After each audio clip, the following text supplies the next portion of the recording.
जीवन में एक बात आप सब याद रखना, संस्कार हमारे जैसे होंगे, भक्ति का बीज संस्कारों से ही होता है। जिस घर का जैसा माहौल होगा, बच्चों पर प्रभाव ही वैसा ही पड़ेगा। अब किसी के घर में रोज युद्ध महाभारत हो रही हो, कई माताएं हमारे पास आती, महाराज जी हमारा बेटा बड़ा नचैया है, नाचता ही रहता दिन में। हमें बड़ी हंसी आने लगी। माता जी जब बालक गर्भ में रहा होगा तब आपने खूब डिस्को वाली फिल्में देखी होंगी। भाई नचैया पैदा नहीं होगा तो भक्त कहां से पैदा होगा। बालक जब गर्भ में आ जाए तब से ही बच्चों को संस्कार देना प्रारंभ कर देना चाहिए। गर्भस्थ अवस्था में जैसे संस्कार बच्चों को मिलते हैं, जन्म लेने के बाद बच्चों का स्वभाव और बच्चों का चरित्र और हमारे बच्चों का व्यवहार भी वैसा ही बनने लगता है। अब तो एक नियम कम हो गया, हम आपको बता दें। पहले के समय में बालकों के जब संस्कार होते थे तो एक संस्कार होता था अन्नप्राशन। अन्नप्राशन का संस्कार जब करवाया जाता था, पहली बार बच्चे को जब खाने के लिए मुंह में दिया जाता था तो बच्चे को बीच में बैठा देते थे, अगल बगल बहुत सारी वस्तुएं रख देते थे, पूजन की, भजन की, प्रसाद, माला, घंटिया, शंख, खेलने की वस्तुएं, खाने की वस्तुएं, मिर्चा, मिठाई, सब कुछ अगल बगल रख देते थे। बच्चे की रुचि जिस तरफ जाती थी माता पिता समझ जाते थे कि इसका संस्कार भी वैसा ही पड़ा हुआ है।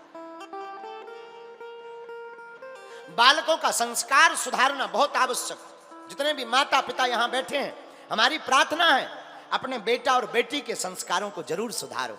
अपने बच्चों को आप पढ़ाई भी करवाओ, पर पढ़ाई के साथ साथ संस्कारों को ना भूलें। चाहे वो देश में रहें या विदेश में रहें, भारतीय संस्कृति के उपासक हमेशा बने रहें। संस्कृति की उपासना बहुत आवश्यक है। क्यों? हम अभी कई दिन पहले एक घटना पढ़ रहे थे। एक बालक बड़ा पढ़ा लिखा IAS ऑफिसर, और उसने आत्महत्या कर ली।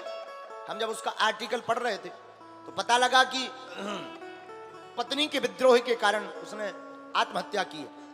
हमें बड़ी हंसी आई कि काश इस बालक के माता पिता ने जन्मते ही रामचरितमानस अगर हाथ में पकड़ाई होती तो रामचरितमानस और संस्कार के प्रभाव से कितनी भी विपरीत परिस्थितियां आ जाती, पर बच्चा यह कदम नहीं उठाता, क्योंकि अध्यात्म ही एक ऐसा उपाय है जिसमें कितनी भी विपरीत परिस्थितियां आ जावे पर कोई भी अध्यात्म का सच्चा साधक कभी भी भागता नहीं है। हम आपसे ही पूछते हैं, क्या आपने कभी किसी भक्त को फांसी लगाते सुना? अमुक भक्त फांसी लगा के मर गया। जितने भी मरते हैं पढ़े लिखे मरते हैं। क्यों? क्योंकि पढ़े लिखे तो होते हैं लेकिन संस्कार और संस्कृति से हीन होते हैं।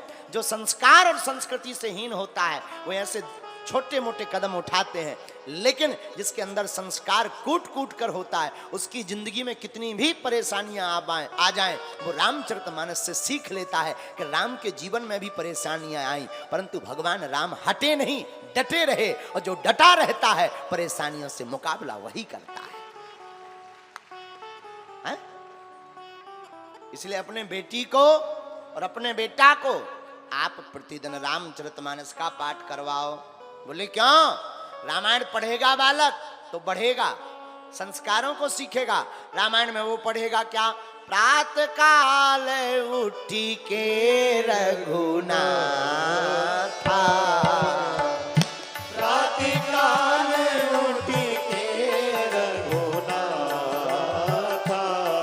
भैया मात पिता गुरु ना वही माता, मात पिता गुरु ना वही माता। श्री राम जय राम, श्री राम जय राम, जय जय राम, श्री राम जय राम, जय जय राम, श्री राम जय राम, जय जय राम। जब बालक यह रामचरितमानस की चौपाइयां पढ़ेगा तो वह बेटी और वो बेटा दोनों के संस्कार बड़े परिपक्व होंगे।